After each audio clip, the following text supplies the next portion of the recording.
आज दिवसभरात सोशल मीडियावर एक पिक्चर किंवा एक पोस्टर आपल्याला दिसतंय, एक बातमी आपल्याला दिसते, ज्यामध्ये थलपती विजय दिसतायत, त्रिशा दिसते आणि एक व्यक्ती दिसतोय. त्या व्यक्तीला थलपती विजय यांच्या सरकारनं म्हणजे किंवा त्यांच्या पोलिसांनी तातडीनं ताब्यात घेतल्याची ही बातमी आहे. नेमका तो व्यक्ती काय आहे आणि त्याने नेमकं काय केलं या संदर्भात तुम्ही बातम्या वाचल्या असतील. त्या बातमीमध्ये त्रिशावर अश्लील टिप्पणी करण्यात आली असं बोलण्यात येतंय, असं सांगण्यात येतंय.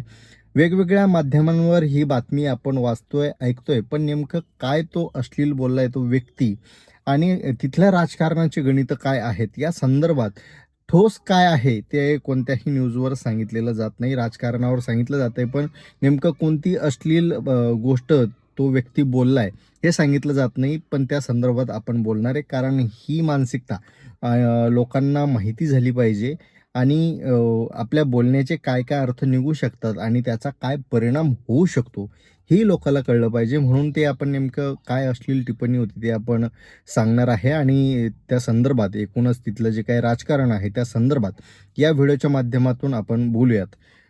अर्थातच जर तुम्ही अजूनही आपल्या चॅनलला सबस्क्राईब केलं नसेल तर लगेच सबस्क्राईब करून घ्या.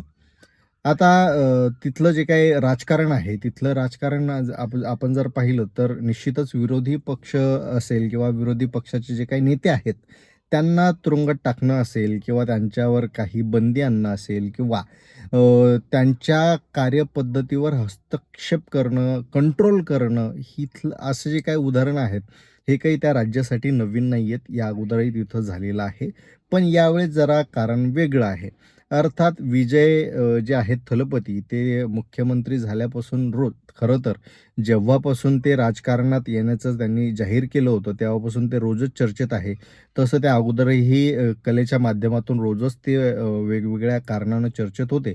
पण राजकारणाच्या उद्दिष्टातून आज जर आपण पाहिलं तर मुख्यमंत्री झाल्यानंतर त्यांनी जे काही निर्णय घेतले, ते निर्णय कौतुकास्पद आहे आणि वेगवेगळ्या निर्णयामुळं ते नेहमीच चर्चेत राहिलेत. त्यांच्यावर कौतुकाचा वर्षावही झाला. पण आता नेमकं आज जे घडलंय त्यामध्ये त्यांनी सेंट्रलाइज पद्धतीनं विचार करून निर्णय घेतलाय का? न्यूट्रल होऊन निर्णय घेतलाय का? की या पाठीमागं काही राजकीय द्वेष भावना आहे का? या सगळ्या गोष्टीची शक्यता निश्चित स्वरूपात उत्पन्न व्हायला लागते. अर्थात जे काही वक्तव्य उदयनिधीने केलं ते निश्चित स्वरूपात कोणत्याही पद्धतीनं समजून घेण्यासारखं नाहीये, माफ करण्यासारखं नाहीये किंवा त्याला काही कारणं देण्यासारखीही नाही आहेत. नेमकं प्रकरण काय? तर तिथं जे काही नदीच्या संदर्भातलं जे काही पाणी आहे, ते पाणी त्यांना मिळत नाही, त्यांना ते पुरत नाही आणि त्या भागातली जी काही जमीन आहे, ती अधिकाधिक कोरडवाहू होतीये आणि त्या क्षेत्रफळातले जे काही शेतकरी आहे, अर्थातच त्यांच्या काही मागण्या आहेत. त्या मागण्यासंदर्भात एक आंदोलन होतं. त्या आंदोलनामध्ये उदयनिधी होते. त्यांनी भाषण करताना या सगळ्या प्रश्नाकडे सरकारचं लक्ष नाहीये, पाणी प्रश्नावर त्यांचं लक्ष नाहीये, अशा संदर्भात ते वक्तव्य करत होते. त्यांचं सगळं लक्ष जे आहे ते दुसऱ्या पक्षातले म्हणजे जे काही विरोधी पक्षातले जे काही नेते आहेत किंवा विरोधी पक्षातले जे काही गोष्टी आहेत त्यावर त्यांचं लक्ष आहे, अशा संदर्भातलं ते बोलत होते. आता इथंच गंमत घडली, इथंच सगळं काही घडलं. खालून एक आवाज आला. एक म्हणण्यापेक्षा काही लोकांनी त्यांचं आमच्याकडे लक्ष नाही वगैरे असं ते बोलत असताना खालून त्रिशा, त्रिशा आवाज आला. आणि मग वरती भाषण देत असलेले महाशय थोडेसे पॉज घेत आणि थोडंसं वेगळ्या पद्धतीचं हसत ते म्हटले, की पाणी जिथं जायचंय तिथं जात नाहीये, जिथं पोहोचायचंय तिथं पोहोचतंय, अशा संदर्भातलं ते बोलले. आता या सगळ्याचा अर्थ काय होतो? हे आपल्या सगळ्यांनाच माहिती आहे. अर्थात नंतर त्यांनी सारवासारव केली, की मी कोणाचं नाव घेतलं नाही, मी पाणी प्रश्नाबद्दल बोलत होतो वगैरे, वगैरे. पण त्यांच्या म्हणण्याचा अर्थ काय हे सगळ्यांना कळलं. आता हे सगळ्यांना कळलं आणि त्यापेक्षाही जास्त वाईट याचं का वाटतंय किंवा याचा इश्यू तयार का होतोय, की गेल्या अनेक दिवसांपासून त्रिशा आणि थलपती विजय यांच्या संदर्भातल्या अनेक अफवा पुढे येत आहेत. त्यांचं प्रकरण चालू आहे, अशाही अनेक बातम्या, अफवा सुरू असतात.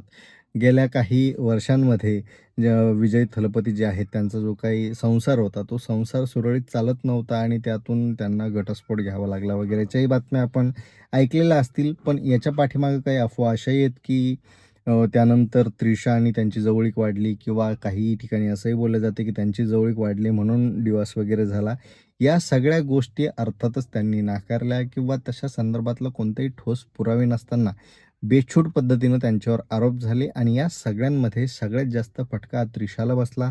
त्रिशाचं चरित्र हनन वगैरे सारख्या गोष्टी चौकात अनपेक्षितपणे म्हणा, प्रत्यक्षपणे म्हणा, अप्रत्यक्षपणे म्हणा चघळल्या जाऊ लागल्या आणि अशा पद्धतीनं जर एक वेगळा राज्यातला महत्त्वाचा नेता, महत्त्वाचा माणूस भरसभेत अशा पद्धतीचं वक्तव्य करत असेल तर निश्चित स्वरूपात त्यावर एक गांभीर्यपणे पाहिलं जातं. कुठे ना कुठे त्रिशा आणि विजय यांच्या संबंधांमध्ये मैत्रीपलीकडे काहीतरी आहे का? असा जो काही एक संशय आहे, तो संशय अशा पद्धतीनं आणखी बळावतोच. पण सोबतच चारित्र्य हनन केलं जातं आणि माणसाची किती विकृत मनस्थिती असते, बुद्धी असते, हे सगळं सांगणारं हे प्रकरण आहे. राजकारणात टीका टिप्पणी केली जाते, पण त्याला काही मर्यादा असतात, काही तत्त्व असतात, काही भूमिका असतात. त्या आपण पाळल्या गेल्या पाहिजे आणि आपल्यासोबतच सगळ्यांनीच पाळल्या पाहिजे. त्यातून एक राजकारणाची एक नीट व्याख्या तयार होते आणि त्याचा जो काही परिणाम आहे तो जनतेवर, सरकारवर, विकासावर, नैतिकतेवर चांगल्या पद्धतीनं, सकारात्मक पद्धतीनं होत असतो. महाराष्ट्राच्या राजकारणात आतापर्यंत तरी ही जी काही मर्यादा होती ती पाळली जात होती आणि यापुढेही ती पाळली जाईल अशी आपण अपेक्षा करूयात. सध्या तरी ते वातावरण महाराष्ट्रातही दिसत नाही आहे, पण तरीही सकारात्मक राहूया. पण जे काही विजय यानं केलं त्या संदर्भात तुम्हाला काय वाटतं? आता खऱ्या अर्थानं जर आपण पाहिलं तर ही यांची मैत्री वगैरे होती, राजकारणात त्यांचे ते विरोधक आहेत आणि विरोधकांना अडचणीत आणण्याचा किंवा त्यांचे हातभाय पाडण्याचा हा प्रकार वाटतो का? किंवा महिलेबद्दल त्यांनी जे काही वक्तव्य केलं त्या माणसाला तसंच काही शिक्षा व्हायलाच पाहिजे होती, असं तुम्हाला वाटतं? या दोन्हीपैकी तुमच्या मनात नेमकं काय चाललंय? थलपतीने घेतलेला निर्णय हा योग्य आहे का? आणि याचे परिणाम तिथं काय उमटतील? या संदर्भात तुमचं जे काही मत असेल ते कमेंट करून नक्की सांगा. धन्यवाद.